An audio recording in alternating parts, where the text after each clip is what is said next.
Meerut murder case में बड़ा खुलासा हुआ है। साल 2021 में ही पत्नी की बेवफाई की कहानी जान चुका था सौरभ। 2021 में मुस्कान से तलाक फाइल भी किया था। बचपन से हीरोइन बनना चाहती थी मुस्कान। कत्ल के बाद सिर और हथेली बैग में डालकर सड़क पर घूम रहे थे साहिल और मुस्कान। पुलिस ने चाकू, ड्रम और दवाई वाले से पूछताछ की। दर्जनों सीसीटीवी कैमरे भी खंगाल चुकी है पुलिस। जांच के लिए पुलिस की एक टीम हिमाचल रवाना हो गई। सौरभ की कमाई और उसके इस्तेमाल पर भी जांच कर रही है मेरठ पुलिस। सौरभ की कमाई और इस्तेमाल की भी जांच होगी। पत्नी की बेवफाई जान चुका था सौरभ मर्डर केस में बड़ा खुलासा यहां पर हुआ है। 2021 में फाइल की थी तलाक की अर्जी।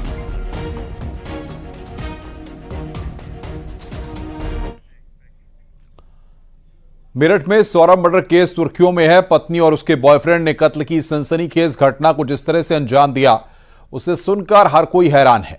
कत्ल की यह वारदात किसी फिल्मी कहानी से कम नहीं है, जिसमें प्यार भी है, धोखा भी है, साजिश भी है। सौरभ मर्डर केस की इनसाइड स्टोरी आपको दिखाते हैं।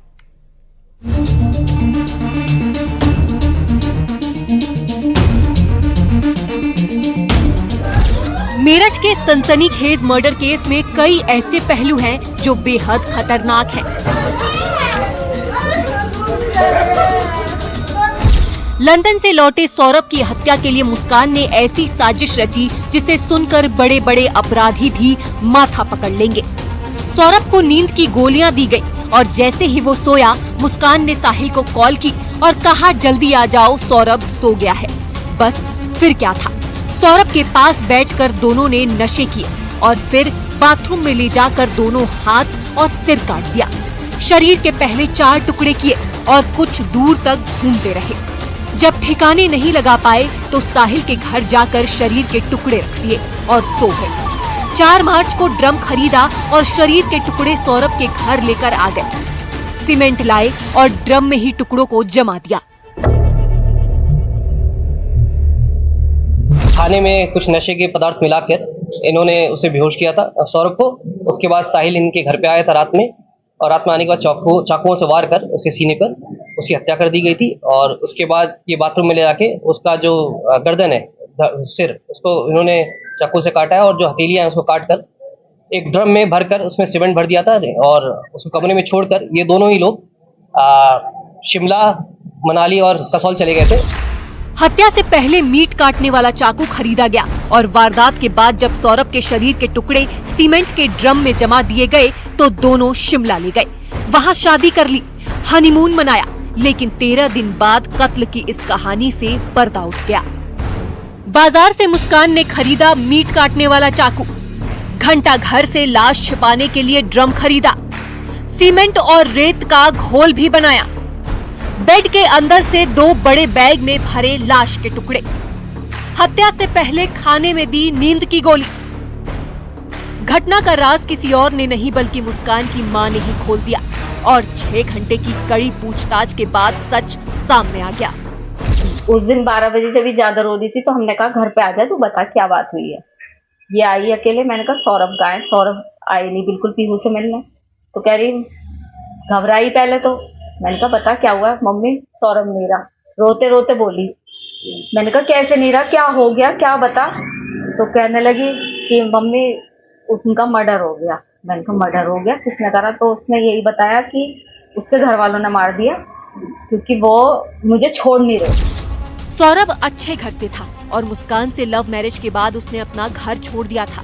नौकरी के सिलसिले में सौरभ लंदन गया तो पुराने क्लासमेट साहिल और मुस्कान साथ आ गए और करीबी इतनी बढ़ गई कि सौरभ को ही रास्ते से हटा दिया। निखिल अग्रवाल, न्यूज़ 18, मेरठ।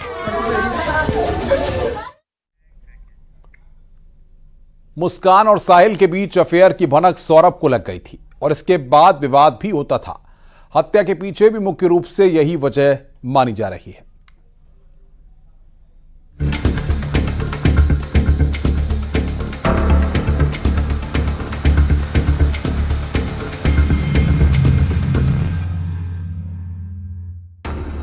कातिल मुस्कान इतनी शातिर थी कि उसने लगातार सौरभ का मोबाइल चालू रखा। शिमला में बॉयफ्रेंड के साथ हनीमून के दौरान लोगों को बराबर मैसेज का रिप्लाई सौरभ के फोन से करती रही, जिससे किसी को शक न हो। हालांकि कोई कॉल रिसीव नहीं की। पुलिस को कुछ व्हाट्सएप मैसेजेस मिले हैं। मुस्कान और साहिल वापस मेरठ लौटे तो बेटी पापा से मिलने की जिद करने लगी। इसके बाद मुस्कान ने अपनी मां को हत्या की बात बता दी। मैंने भी बहला फुसला के उसके फेवर में रहे और फिर उससे कहा कि बेटा सच बता दे, तू फंस तो गई है, चाहे तूने करा है नहीं करा, तू जाएगी तो जेली। तो उसकी वही इस जब हम उसे लेके जाने लगे थाने, तो फिर उसके दिमाग में हमने फिर कहा, मैंने कहा बुलबुल भी अभी बता दे कुछ बात है। तब इन्होंने कहा कि मैं तेरा साथ दूंगा हमेशा, जो भी तूने करा है गलत बता। तब उसे लगा कि पापा मेरे फेवर में हैं। तब उन्हें सच्चाई बोली कि पापा मैंने और मेरे साथ एक लड़का था साहिल, उसने करे। क्या कहना है? क्या कह सकते हैं हम, यही कहेंगे कि उस लड़के के लिए जस्टिस मिलना चाहिए। हमारा भी बेटा है, दूसरे के घर का बच्चा गया है। मैं ये दिखावे के लिए नहीं बोल रही, ये मेरे भगवान को पता है, ये मेरे बच्चों को पता है कि मैं ये केवल इसलिए कह रही हूँ कि सौरभ जानते हैं कि हमने उनकी रेस्पेक्ट करी और वो हमारी करते थे। साहिल और मुस्कान के अफेयर के बारे में सौरभ को भी भनक लग गई थी। सौरभ से विवाद भी हुआ था और मर्चेंट नेवी की उसकी नौकरी भी छूट गई थी।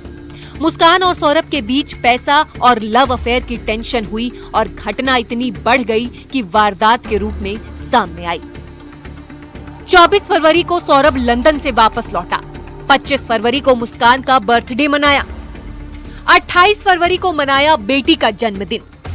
3 मार्च की रात मुस्कान ने डिनर में दी नींद की दवा। 3 मार्च की देर रात साहिल को बुलाकर हत्या कर दी। 4 मार्च को बेटी के अपनी मां के घर छोड़ा, शिमला गई। 17 मार्च को शिमला से वापस मेरठ लौटी। 18 मार्च को पुलिस पहुंची, लाश ड्रम से बरामद की। 18 मार्च को पुलिस ने दोनों को अरेस्ट कर लिया। मुस्कान की मां भी साहिल को अच्छा इंसान नहीं मानती थी। मेरे को मेरे दोस्त ने, जो 2 साल से नशा दे रहा है मेरे को ला कर, वो यूं कह रहा है कि यार जो आगे नशे करने हैं तो इसे रास्ते से हटाना होगा। तो लड़की ने उसे खाने में कुछ नशीली दवाई दी। जब वो मतलब बेहोश हो गया तो अपने दोस्त को बुलाया। दोस्त ने के संग मिलके पहले सीने में चाकू मारे उसके, फिर घसीट के उसे बाथरूम में ले गए और वहां जाके उसके टुकड़े कर दिए। हमें बिल्कुल आइडिया नहीं था कि उसी के नंबर से कोई और उसका फोन चला रहा है। हम बिल्कुल नहीं समझ पाए। अगर हमें ऐसा कुछ पता होता तो हम तभी भागे चले जाते। मेरा तो भाई मुझे वापस चाहिए। सौरभ मर्डर केस में इतने पहलू शामिल हैं जो किसी फिल्मी कहानी से कम नहीं है। साहिल और मुस्कान के अफेयर और सौरभ मर्डर केस की कई कहानियां मेरठ ही नहीं पूरे देश में चर्चा में है। निखिल अग्रवाल, न्यूज़ 18, मेरठ।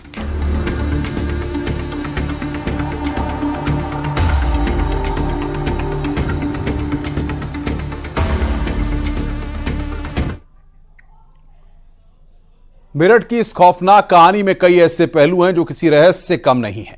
मुस्कान के बॉयफ्रेंड साहिल के कमरे से दीवार पर जो तस्वीरें मिली हैं उससे तंत्र मंत्र कनेक्शन भी सामने आ रहा है।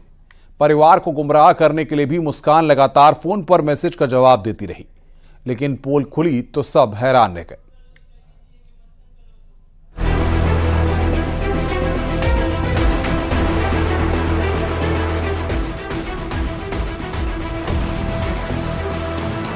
साहिल और मुस्कान की कहानी में एक ऐसा रहस्य भी है जो किसी तंत्र मंत्र और रहस्य की दुनिया की ओर भी इशारा करता है। साहिल के कमरे में देवी देवताओं की तस्वीरें बताती हैं कि उसके मन में क्या चल रहा था। कमरे में नशे का सामान और दीवार पर बनी तस्वीरें गवाही दे रही हैं कि कैसे एक सरफिरे ने हंसते खेलते परिवार को तबाह कर दिया। मुस्कान की मां ने उसके लिए सजाए मौत की मांग की है, क्योंकि उसने कहा कि ऐसी कातिल बेटी डायन समान है। वहीं दूसरी तरफ उसके जो प्रेमी है उसका जुड़ाव तंत्र मंत्र से है। उसके कमरे से जो चीजें बरामद हुई हैं उसे देखकर लोगों के होश फाख्ता हो गए।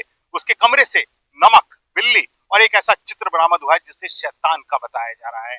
नहीं, ऊपर उसका कमरा करता होगा नशा। मैं ये नहीं कह रही शराब भी पी लेता है, नशा भी कर लेता है। मैं ये नहीं कह रही कि नहीं करता, का कर लेता है, का ये है। जब काम क्या करे, जो कहाँ से पैसे ला रहा था, वो क्या काम करे? अरे मैं बता तो रही हूँ, कुछ लैपटॉप पर कुछ काम करता था। उसने कभी किसी लड़की के बारे में तुम्हें बताया? ना, वो तो किसी से कुछ कह अच्छा, सकता। साहिल ने स्नैपचैट पर 3 अकाउंट बना रखे। माँ भाई बनकर मुस्कान से बात करता था। मुस्कान को मैसेज करता था कि साहिल ही तुम्हारे लिए ठीक लड़का है, तुम्हें पसंद करता है, कभी माँ बनकर तो कभी भाई बनकर। धीरे धीरे मुस्कान के मन में ये बात घर कर गई और वो साहिल के करीब आ गई। फिलहाल अब इस सनसनीखेज घटना में पुलिस ने दोनों को गिरफ्तार कर जेल भेज दिया है और दूसरे पहलुओं की जांच कर रही है। ये जो बता रही है कि 22 तारीख को ये चाकू खरीदा था, 800 रुपये में चाकू खरीदा शारदा रोड से एक दुकान से। ये चिकन काटने को लेके इन्होंने बताया था कि चिकन काटना है, और 2 चाकू इन्होंने खरीदी। जैसे मैंने बताया कि ये प्लानिंग थी इनकी, ताकि किसी को शक ना जाए, क्योंकि ये अक्सर बाहर आ करते थे, उनके परिजन भी इनसे संपर्क में कम रहते थे।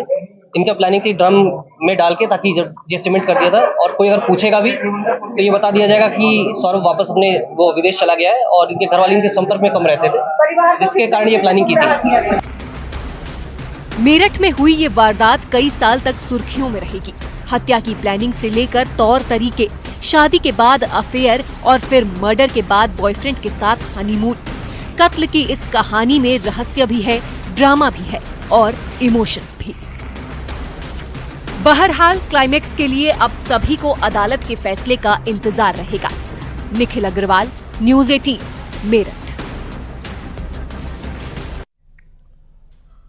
सौरभ मर्डर केस की कड़ियां और खौफनाक तरीका देखकर एक्सपर्ट भी हैरान हैं। पोस्टमार्टम रिपोर्ट की फौरी जानकारी देखकर डॉक्टर हैरान हैं। ऐसी घटना उनके जीवन में पहली बार सामने आई है। वहीं मनोवैज्ञानिक भी कह रहे हैं कि यह कोई साधारण घटना नहीं है।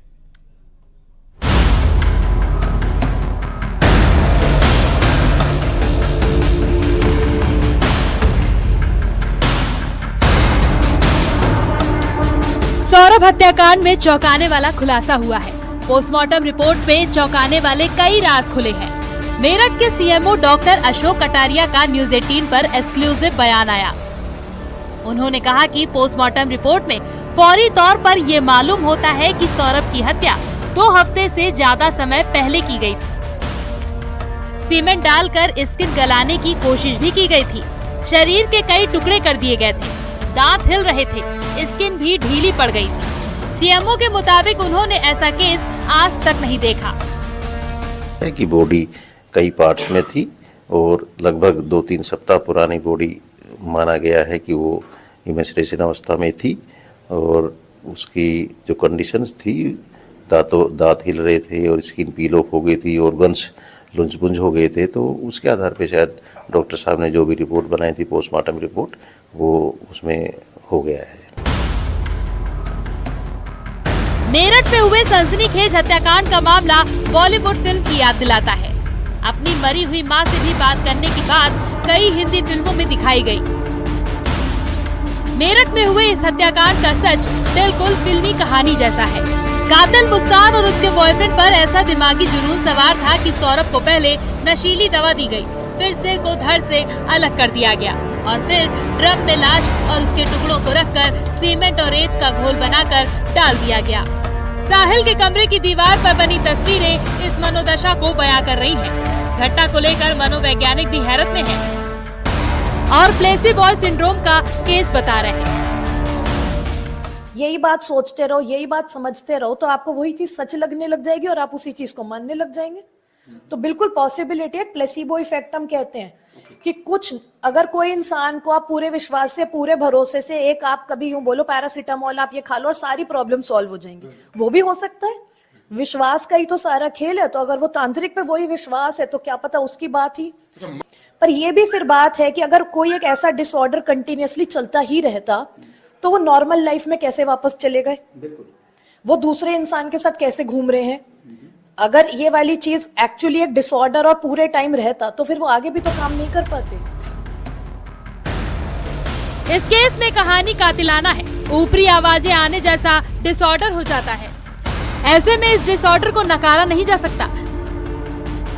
लेकिन सवाल ये भी है कि इतना सब होने के बाद शिमला और मनाली जाकर हनीमून और फिर लौटकर नॉर्मल लाइफ जीना सवाल भी खड़ा करता है कि कहीं पुलिस को गुमराह करने की साजिश तो नहीं। बहरहाल कातिल मुस्कान और उसका बॉयफ्रेंड कानून के शिकंजे में है। उमेश श्रीवास्तव, न्यूज 18 मेरठ।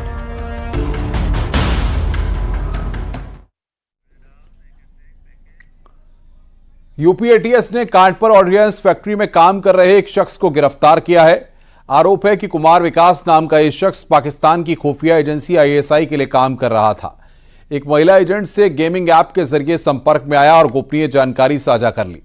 अब एटीएस गंभीरता से मामले की जांच कर रही है। ये रिपोर्ट देखिए।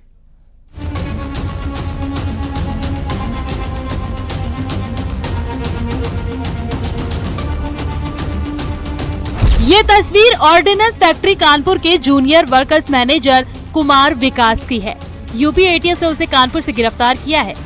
सूत्रों के मुताबिक आईएसआई एजेंट रविंद्र कुमार से मिली जानकारी के बाद एटीएस ने कुमार विकास को गिरफ्तार किया। ऑर्डिनेंस फैक्ट्री कानपुर की गोपनीय सूचनाएं आईएसआई एजेंट नेहा शर्मा को देने का आरोप है। सोशल मीडिया के जरिए कुमार विकास आईएसआई एजेंट नेहा शर्मा से जुड़ा था। कुमार विकास भले ही एटीएस के हत्थे चढ़ गया हो, मगर एटीएस अब उसकी कुंडली खंगालने में लगी है। ऑर्डिनेंस विभाग में जूनियर वर्क मैनेजर के पद पर कार्यरत रहते उस पर यह आरोप है कि उसने तोप, गोले और बारूद से जुड़े हुए कुछ चैट्स और कुछ फोटोग्राफ्स नेहा शर्मा को दिए। नेहा वो है जो आईएसआई के लिए कार्य करती है और ऐसे में अब 77 ऐसे चैट्स एटीएस के हाथ लगे हैं जिन पर अब एटीएस गहनता से छानबीन कर रही है। एटीएस की टीम कुमार विकास से पूछताछ कर रही है। जानकारी के अनुसार एटीएस ने बीते दिनों फिरोजाबाद से रविंद्र कुशवाहा नामक एक आरोपी को गिरफ्तार किया था, जिससे हुई पूछताछ के बाद अब कानपुर ऑर्डिनेंस फैक्ट्री के जूनियर वर्कर्स मैनेजर कुमार विकास को गिरफ्तार किया है। कुमार विकास लूडो ऐप के जरिए पाकिस्तानी एजेंट नेहा शर्मा को सूचनाएं साझा करता था। आरोप है कि ऑर्डिनेंस फैक्ट्री से जुड़ी महत्वपूर्ण जानकारियां आईएसआई को सुपुर्द की गई हैं। कर्मचारियों की अटेंडेंस शीट, फैक्ट्री के डॉक्यूमेंट, निर्माण में प्रयोग होने वाले बारूद, फैक्ट्री के अंदर की मशीन, प्रोडक्शन संबंधित चार्ट, डिजाइन की फोटो समेत अन्य महत्वपूर्ण जानकारियां लीक करने का आरोप कुमार विकास पर है।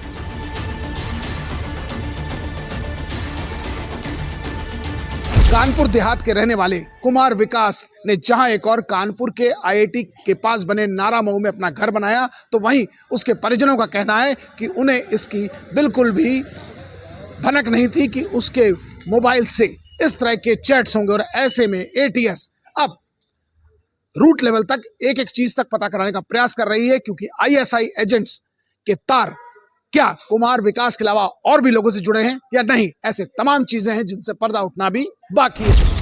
ऑर्डिनेंस फैक्ट्री जैसी संवेदनशील जगह की जानकारी आईएसआई के पास पहुंचने से हड़कंप मच गया है। बहरहाल आईएसआई एजेंट नेहा शर्मा और कुमार विकास के तार कहां तक जुड़े हैं, एटीएस की टीम इस बात की पड़ताल में जुटी है। अमित गंजू, न्यूज 18 कानपुर।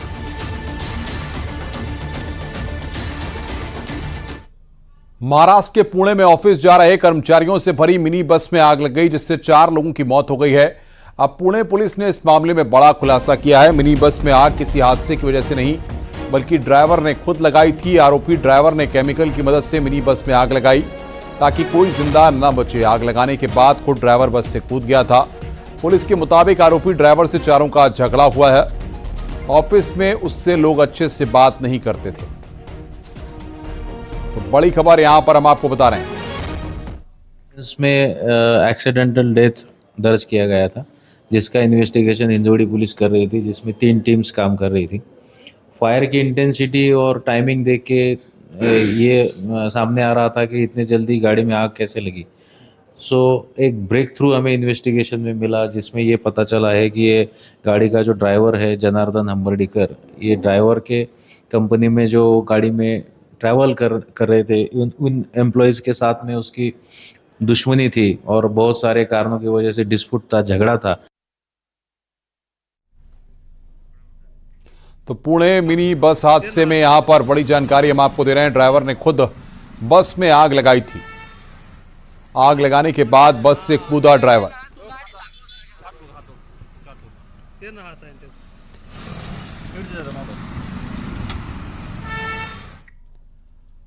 लखनऊ से बड़ी खबर है। मलियाबाद मर्डर केस से जुड़ा सीसीटीवी फुटेज, संदिग्ध ऑटो का सीसीटीवी फुटेज मिला है।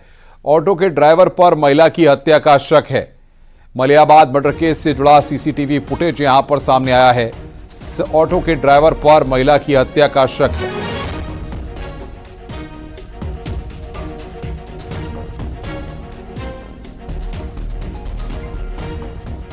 तो ऑटो के ड्राइवर पर महिला की हत्या का शक है। ये बड़ी खबर यहां पर हम आपको बता रहे हैं। लखनऊ से बड़ी खबर इस वक्त ये सीसीटीवी फुटेज मिला है। मलियाबाद मर्डर केस से जुड़ा ये सीसीटीवी फुटेज है जो इस वक्त हम आपकी स्क्रीन पर दिखा रहे हैं।